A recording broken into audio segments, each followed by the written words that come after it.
Salam sejahtera kepada Dr. Nurul Ashikin dan rakan-rakan sekalian.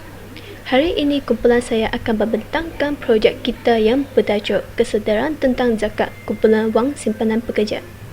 Zakat KWSP ini adalah di bawah kategori zakat harta dan konsepnya adalah sama dengan konsep zakat wang simpanan. Cuma perbezaannya ialah wang KWSP tidak boleh dikeluarkan dengan sewenang-wenangnya. Kita juga mendapati dua hukum yang mengenai zakat KWSP. Yang pertama ialah zakat harta wajib dikeluarkan apabila cukup nisab dan tempoh haulnya. Dan hukum kedua ialah pencarum KWSP digalakkan mengeluarkan zakat apabila mengeluarkan wang KWSP jika cukup nisabnya tanpa menunggu haul setahun. Zakat KWSP juga salah satu zakat yang kurang diberi perhatian oleh masyarakat. Oleh itu, terdapat 3 objektif dalam kajian kita, iaitu mengenal pasti kesedaran ahli-ahli KWSP yang terlibat dalam pembayaran zakat KWSP. Yang kedua, mengkaji kepentingan pembayaran zakat KWSP. Dan akhir sekali ialah menganalisis kewajipan pembayaran zakat KWSP. Ini sahaja daripada saya. Terima kasih. Tinjauan literatur yang pertama yang disediakan oleh Encik Afzal Rahman pada tahun 1994, di mana dikatakan bahwa umat Islam yang berkemampuan akan mengagih kekayaan yang mereka ada kepada golongan asnaf yang berhak dan berkelayakan melalui sistem zakat. Yang kedua, yang disediakan oleh Dr. Farid Ravi Abdullah pada tahun 2017 mengenai syarat harta dalam sistem zakat, di mana ia mengatakan kriteria perlu diambil kira seperti harta berkaitan medikan, berkembang, mencukupi nisbah dan haul. Dua pendapat pengiraan zakat mengikut Muhammad Fikri Ciwasain pada tahun 2010. Yang pertama, milik tidak sempurna, di mana seorang pencarum mengeluarkan sebagian uang daripada KWSP apabila sudah besar atau cukup umur. Kedua ialah milik sempurna, di mana uang yang tersimpan dalam KWSP akan dikenakan zakat apabila cukup nisbah dan haul dengan kadar 2.5% untuk kedua-duanya jika jaruman melebihi nisbah. Kajian literatur yang keempat yang disediakan oleh Puan Farida binti Arifin pada tahun 2018 mengenai statistik kutipan zakat. Statistik tersebut menunjukkan kutipan zakat meningkat dari tahun ke tahun akibat kesadaran umat Islam untuk menunaikan zakat. Kajian literatur yang terakhir yang disediakan oleh Zakat Perak, Majelis Agama Islam dan Adat Melayu Perak pada tahun 2020 mengenai kewajiban membayar zakat KWSP semasa negara dilanda penyakit COVID-19. Disimpan dalam KWSP diwajibkan zakat apabila cukup haul dan nisab. Pecarum tidak boleh sewenang-wenangnya mengeluarkan harta tersebut pada bila-bila masa. Hal ini menunjukkan Fatwa Negeri Perlis selaras dengan Fatwa Negeri Selangor. Di samping itu, analisis hukum konsep pemilikan sempurna cukup haul dan nisab pada Fatwa zakat KWSP.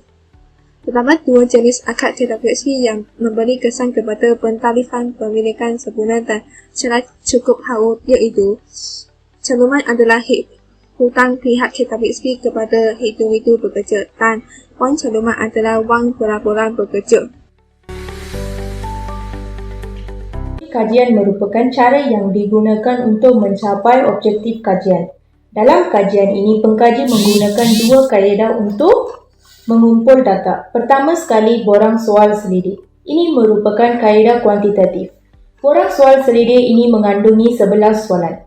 Soalan 1 hingga 5 merupakan latar belakang responden. Soalan 6 hingga 8 berkaitan dengan objektif kajian, iaitu menganalisis kewajipan pembayaran zakat KWSP terhadap ahli KWSP. Soalan 9 hingga 11 ditanya untuk mengenal pasti kesedaran terhadap pembayaran KWSP dan mengkaji kepentingan pembayaran zakat KWSP. Kedua merupakan rujukan. Kajian ini telah menggunakan rujukan internet.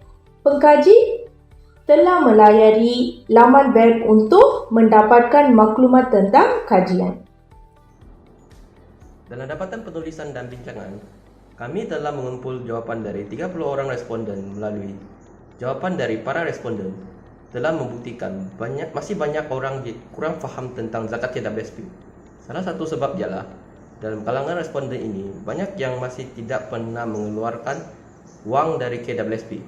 Dari soalan 9, kita faham kebanyakan responden telah memahami nisab. Nisab zakat KWSP sama seperti zakat wang yang lain, yaitu 85 gram emas.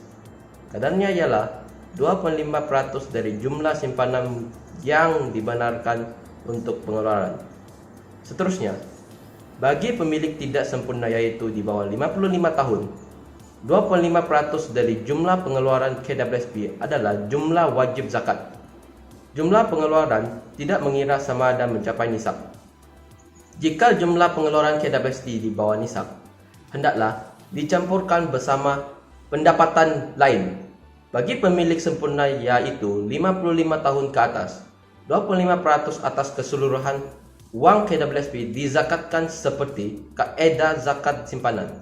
Dengan itu, tiada lagi tolakan caruman KWSP pada taksiran zakat pendapatan untuk yang masih bekerja dan membuat caruman KWSP. Selamat sejahtera Dr. dan rakan-rakan. Kesimpulannya, kita mendapati bahawa kesetaraan ahli KWSP dalam pembayaran zakat KWSP masih rendah. Hal ini demikian kerana pemahaman masyarakat Islam yang menganggap membayar zakat hanya tertumpu kepada zakat fitrah semata-mata. Jadi, peningkatan kesetaraan membayar zakat KWSP adalah amat penting kerana zakat KWSP mempunyai banyak faedah sosial ekonomi sama seperti zakat yang lain. Sebagai seorang ahli KWSP, kita bertanggungjawab untuk membayar zakat KWSP dan haruslah mempunyai kesedaran dalam diri tentang pembayaran zakat KWSP. Hal ini demikian kerana semakin banyak jumlah kutipan zakat KWSP, semakin banyak bantuan dapat diakhirkan dan semakin banyak asnaf dapat dibantukan, terutamanya asnaf miskin. Peningkatan dalam kutipan zakat dapat menunjukkan satu masyarakat yang paling mengambil berat antara satu sama lain. Kesimpulannya, kesetaraan ahli KWSP dalam pembayaran zakat KWSP masih rendah dan harus dipertingkatkan. Sekian, terima kasih.